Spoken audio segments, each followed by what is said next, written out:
Welcome to McDougall. On this show, legendary singer Grace Slick will tell you things about animals that I dare you to ignore.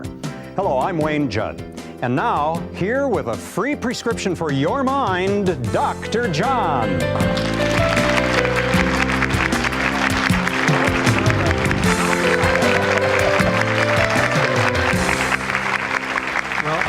People think of prescription, they usually think of drugs, don't they? They think of medications. They don't think of, but a prescription could be education on diet and lifestyle. Yes, why not? My prescription to you would be to eat well, go for a walk every day. For the mind. Absolutely, right. Absolutely. So, well, you know, what do you have here? Well, I was going to ask you about headaches. It's something you and I haven't talked about, and I've had headaches all my life. And whose pills are these? Well, these are mine. I just have a little assortment that I carry with me everywhere. You honestly take those pills? I do. I took several this morning, John. I've been putting it off, but I knew sooner or later I'd have to confess. So, can I just sure kind of That's ask amazing. you about these? Do you know, Wayne, sick people take drugs? Now, what does that mean? Healthy people don't. So we have to deal with this. We have to get you. Well, let me just tell you my problem. Right. I've had headaches all my life. Okay. And so I've experimented with the different things. Now, I'll use this as a pointer. These are aspirin here. These are, what is the generic for Excedrin? Acetaminophen is what it's called. Acetaminophen. But Excedrin is usually if it's more than two syllables, I have trouble with it. Also, unless it's aspirin-free. Okay. And then here is a product that's over the counter now called Aleve. Okay, that would be a naproxen, I believe. Naproxen, yeah. And so those are I the take some. non-steroidal anti-inflammatories like Advil. Right, Yeah. exactly. Okay, and this is ibuprofen here, of course. Again, like Advil. So you got a couple of those. These are still kind of left over from before. I had a physician once prescribe this. This is amitriptyline. Oh, that's an antidepressant. Yeah, I know it is. Because this show really has been getting to you, huh? No, his point was that this as I understand. They give it for headaches. people with chronic pain. For headaches, yeah, right. and it kind of helps. Now, these here are the word silver appears on there big, and you take them after you're 50. You know what those are, don't you? They're vitamins. Okay. Okay. Well, anyway, there's other stuff. And you have in here. Imitrex, which is well, for what migraines. I did is I have sumatriptan in case all else fails. I can actually give myself a shot. All right, but let me ask you. I mean, it's a handy little thing. Are you still getting migraine headaches? No, I'm actually not getting migraines anymore. But what was the difference? Well, the difference is that they're easier to kill if they come along. No, what made the difference for you not getting migraines now as opposed to 3 months ago? I don't know, unless it's the diet. Would that make a difference? Change your diet. I did change my diet. Migraine headache sufferers, when you look at it from the point of view of food allergy, you get a 70 to 90% relief of migraine headaches in people. And this is published in the scientific literature. Now, the most common cause of food allergy is dairy protein, and then would be eggs. And some people are intolerant to certain vegetable proteins, but usually it's the dairy and the eggs that if you get off those, many people who suffer from migraines get relief. The dairy also causes sinus headaches in many people because it causes closure, swelling of the sinus tissues, and you get accumulation of fluid and you get headaches. You think diet has a lot to do with headaches Tremendous. Well, we haven't talked about that before, and I thought we might. Well, I think it's important that we do because otherwise people end up like you, Wayne, and that is that they can see the only solution to the problem is pills. But actually, diet and lifestyle. Now, diet is a very, very important one, but let's not miss a couple other things. Caffeine is very important. To do or not to do? Well, people can get headaches from drinking caffeine, but most of the time they come from withdrawal from caffeine. Okay. And that can happen. Say you have a cup of coffee in the morning, then late in the evening you may go through withdrawal. Or on the weekend you may drink less coffee than you do during the weekdays, and so you have withdrawal and you get headaches. And of course, every serious alcohol drinker knows about the association between alcohol, a hangover, and headaches. Yes. And so there are lots of things that people have the potential to control. And so before you say, you know, I'm just a headache sufferer and there's nothing that I can do about it, I mean, consider your diet and also your beverages, and cigarette smoke would be another one that people may get headaches from, the carbon monoxide. But I'd like to ask you a question. I think, for example, one of the reasons I take pills is not because I have headaches, and this is going to sound a little silly, but... Preventive, right? Well, yeah, you know, you talk about people being afraid of cancer, people being afraid of prostate, people being worried about heart disease. Yeah, but these things have serious side effects. Yeah, well, my point is that I'm afraid, my greatest fear medically is the headache, the debilitating headache. And so I do this as a preventive. Have you ever considered that since you've changed your diet, that maybe you won't get a headache? I ought to try to go cold? You ought to do a test. You ought to do a test. You ought to see if you can live without the pills. Wouldn't there be some? Because these pills have serious side effects. Okay, They're associated with, well, for example, Tylenol And a little bit more than recommended doses can cause liver problems in people. Tylenol can cause kidney problems in people. Aspirin has been associated with kidney problems, with intestinal bleeding. Your non-steroidal anti-inflammatories, like the ones we mentioned here, are associated with very serious stomach distress and bleeding I know my problems. stomach is distressed. This morning I took one of these, and I took one of these, and I Wayne, took one I think of since you've these, made that and one of bold- these. I took 4 pills this morning. I think since you've made that bold step, and besides the fact since you're associated with me, you owe yourself the big test. See if you can live without the drugs. This is you can do it. You can do it. No question about it. Well, thank you, John. Yes, and when we come back, we're going to be with Grace Slick, and it's going to be a great, great segment. So I look forward to it.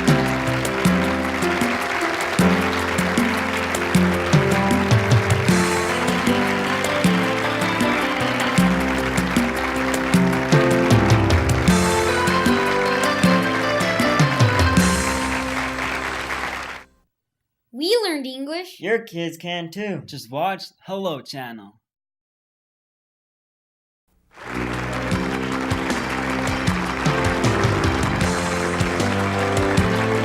And welcome back. We have with us Grace Slick. She was with the Jefferson Airplane. Are you doing any performing these days? No, Not at all. stopped about What do you 5 think years about our discussion of pills? You have a reputation in the past of being involved with pills a bit. Yeah, well, there was a line in a song, one pill makes you larger, one pill makes you small, but I was never very much of a pill head. I got in trouble with liquid. Alcohol. Yeah. And those days are behind you. Who knows? I hope so, but who knows? For now. I can't predict anything. You've also made some pretty radical changes in your diet over the years. Yeah, that started with a sort of a, I don't know if you call it a moral attitude. It's just that I realized what I felt about a couple of animals, both of whom happen to have black eyes, a panda and a raccoons. And I thought I couldn't eat those. Well, nobody does, do So what if, yeah, the Chinese occasionally will eat it, used to. Disgusting. And yeah, people went out coon hunting, called coon hunting, eat raccoons, they still do. But I thought George Bernard Shaw, although he's made some errors in political judgment, enjoying Hitler and so forth, did say, I don't like to eat my friends, animals are my friends. So that was the way it started. So you got to a healthier diet yourself. Through the animals. Through the animals. You know, Then I so many started- people do that. Then I started studying biomedical research and realized that it's healthy for us to not eat any animal products, and we aren't built to eat. We aren't carnivores. Yeah, but your main concern would be for the other creatures, not the human beings. I mean, It that's how was. it was, but now you care about. We're selfish. Now I Yes. sort of care about myself. I have. Well, Grace, I don't think that's I have unusual. dairy slips, and you were just talking about something that's very interesting because I've got a THC, or they call it THJ, or whatever they call it, jaw. Temporomandibular Yeah. joint. And you were mentioning the sinuses getting. Would dairy have anything to do with that? Yeah. You know, it's because I haven't about noticed. 60% of the people that come to my program at St. Helena Hospital have postnasal drip, sinus trouble, headaches. Within a week, almost every one of these people is free of their postnasal drip, sinus, hoarseness, and headache problems. 1 week, because we take them, of course, all the dairy is gone. Yeah. Skim milk, whole business.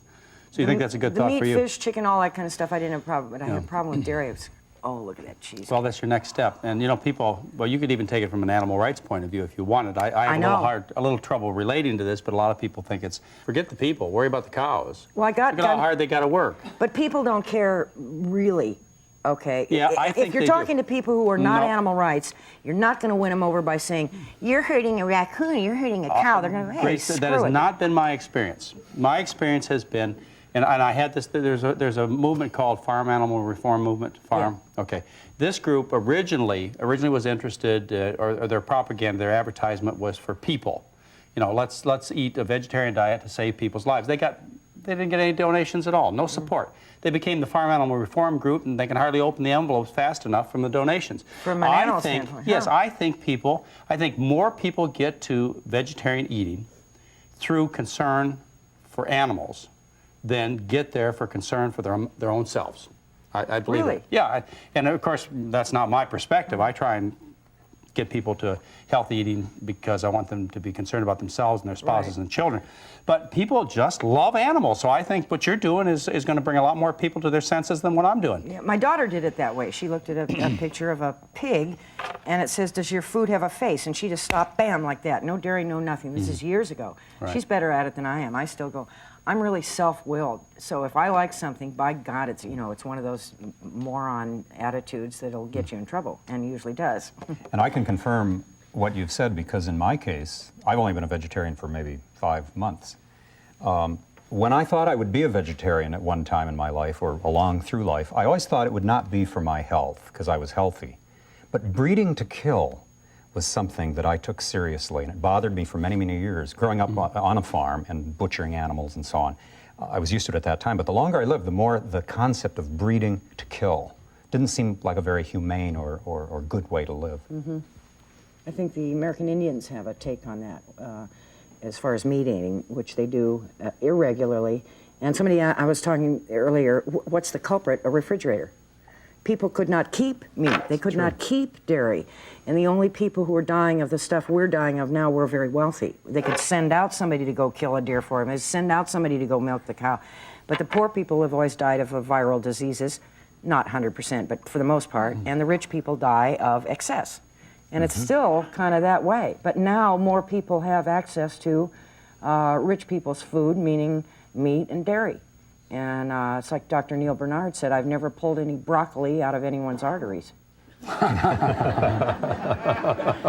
And you know, it's real easy if you think You ought to see the fat. Oh, I saw one of those videotapes of a guy pulling, and it looks like a snot yellow worm about this long out of a guy's arteries. This is just dairy products. Anybody want to give up dairy products?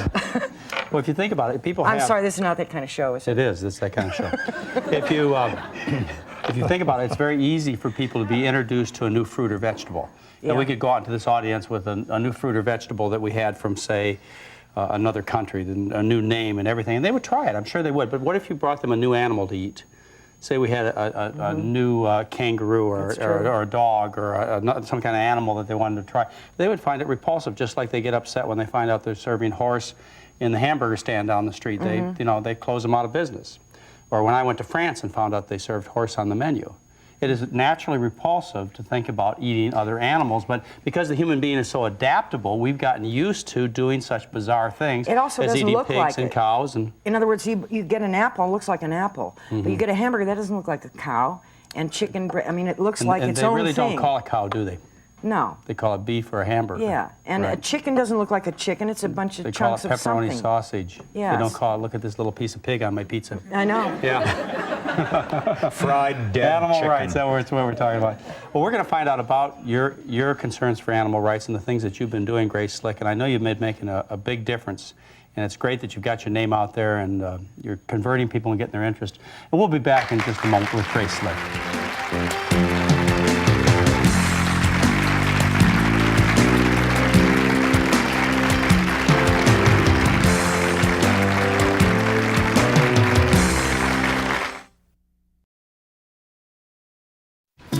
Hey Dad, can you come out and shoot some hoops with me? Sorry, I can't right now. Dad, studies show that by the time I'm 12, I can be influenced by friends more than parents. You know, Billy, he's a pretty good kid, most of the time. But do you really want him influencing me more than you? Billy. Spot your 3 points. Give your family everything. Give them your time. From the Church of Jesus Christ of Latter-day Saints. Hello. Hello. Hello. Hello. Hello. Hello. Hello. Hello. Hello.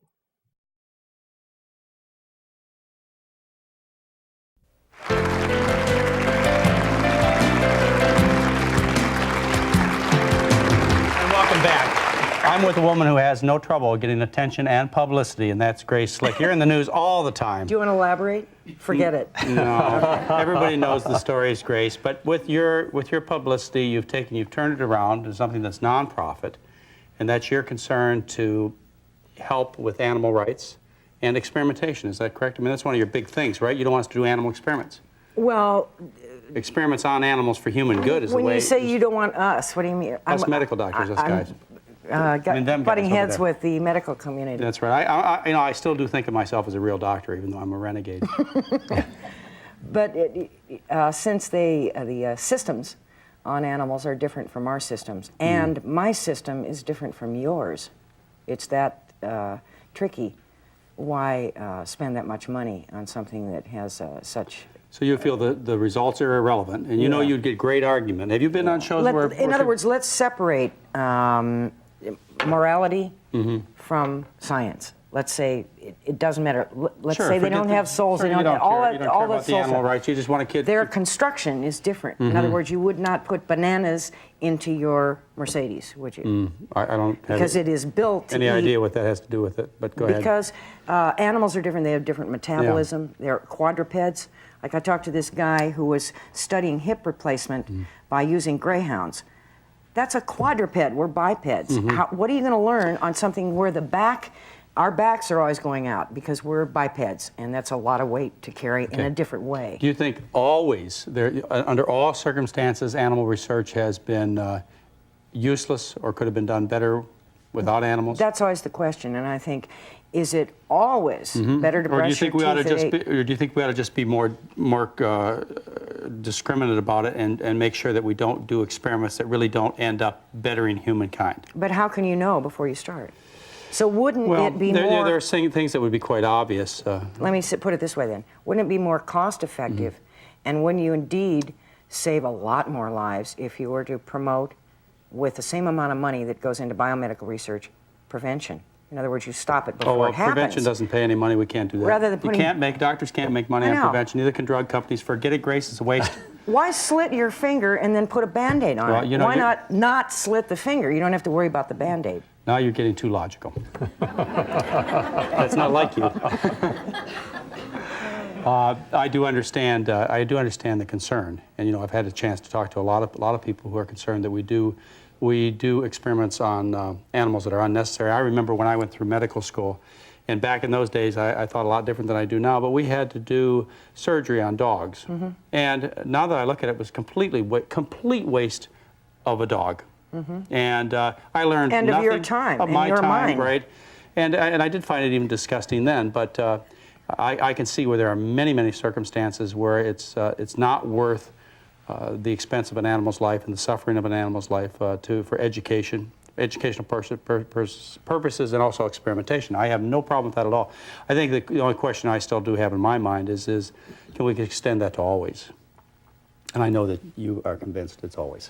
Well, I think if, because I've done shows with this gentleman before, if people were to pick up what you're saying about how to eat and how to live and so forth, you wouldn't need that stuff anyway. Well, listen, we'd save so many lives. We'd have to invent new diseases, get rid of all the people, right? Hey, Wayne, do we have any questions from the audience? I think we do. I think we have a few questions we'll take from the audience at this time. And people respond real well to you, don't they? I mean, in terms of... If they don't have blue uniforms on, they generally respond to me you don't do well with those, yes. We have a question from a gentleman here. Do you consider eating fish as an unhealthy diet? Because, some Oriental culture, they consider fish as like source of protein and calcium. And all the right good now stuff. you can probably get more gin out of a fish meal and mercury and stuff like that. That's one of the problems if you don't take the animal rights agenda, but take just human, is that there's a lot of crud in the fish itself. That would be from that point of view. So that's a problem with fish. Do you categorize fish to the same, do you put in the category of beef, fish, and chicken all in the same? Or kind of because of the How about toxics. from an animal, but how about from an animal rights point of view? Do fish suffer? Yeah. I've heard they don't. I've heard fish don't mind getting killed. Is that true? Yeah, that's why you see them going like this on the end of a hook. Right. They don't mind that. They're just having fun. I've done commercial salmon fishing. So Why can't men hip go up deep. and just hang out, and look at the trees and everything? Why do you have to be killing something while you're looking at the trees? I don't get it. You've got a lot of support there. We have another question. Yeah, I was wondering, when you first became a vegetarian, how did that impact your relationships with your family, your friends that weren't vegetarians? Like if you'd go out, let's say for dinner, and they were all wondering why you couldn't eat what they were eating, and how did you deal with their reactions at first? Well, rock and roll helps because I have a serious attitude problem. and that is, I do what I want. You want your steak? Fine, kill yourself. I mean, I don't see why, you know, you don't have to worry But about how about it. a little kinder answer to her? Like maybe she could tell her, well, as you do in your home, you eat your thing and you let your significant other eat his. Yeah, see, we're And learning all the time. I'm trying Yeah. to learn how to be gracious instead of saying, You're doing better, Grace. That's why they gave you that name. John, we have time, I think, for one more quick question. Yeah.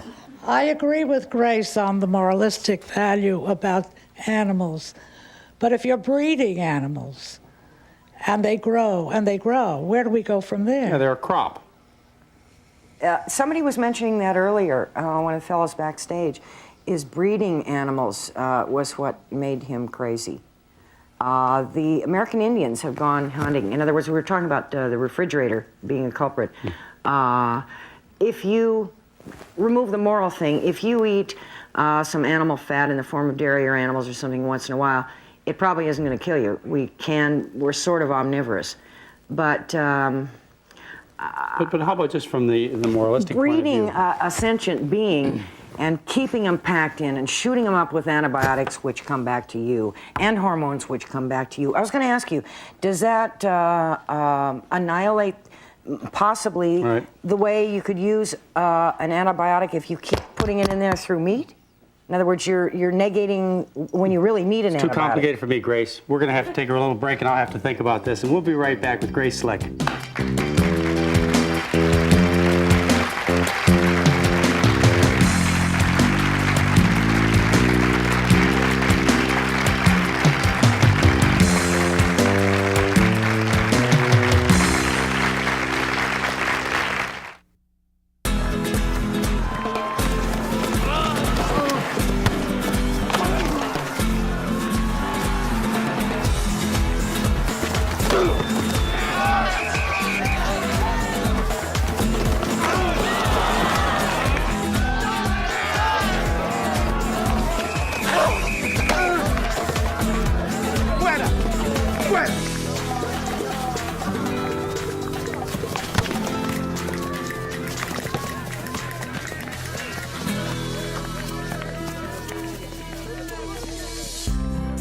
All I really needed to hear that day was what my dad told me. He said, "You're never a winner if you lose your temper."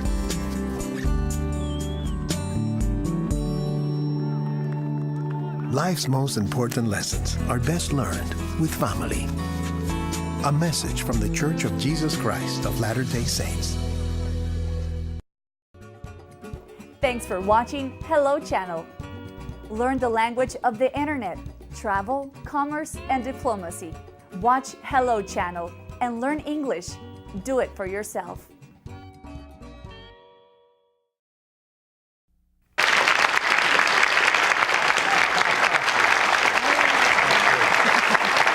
And welcome back. We're with Grace Slick from the Jefferson Airplane. Long time ago. But that's how they know you, except if they read the newspapers. Then they know you from other things that we won't talk about. People get to healthier eating several ways. They get there for concern for the environment, which is good. They get there for concern of animal rights, which is your issue, which I have great respect for.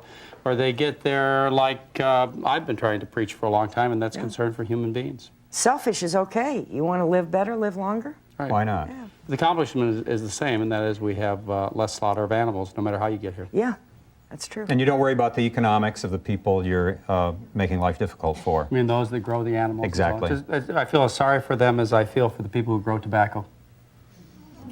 All right.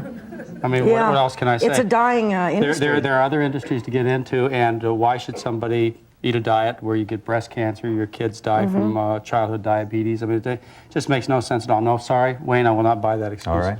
Grace, you're doing absolutely wonderful work, and I well, we're applaud you for it. all in this together. We really are. I really applaud you. Great having you on the show. Thank you. Thank you. You're doing a wonderful job. Just keep it up, and let everybody know about it. And thank you very much for being with us, and look forward to seeing you soon. Bye-bye.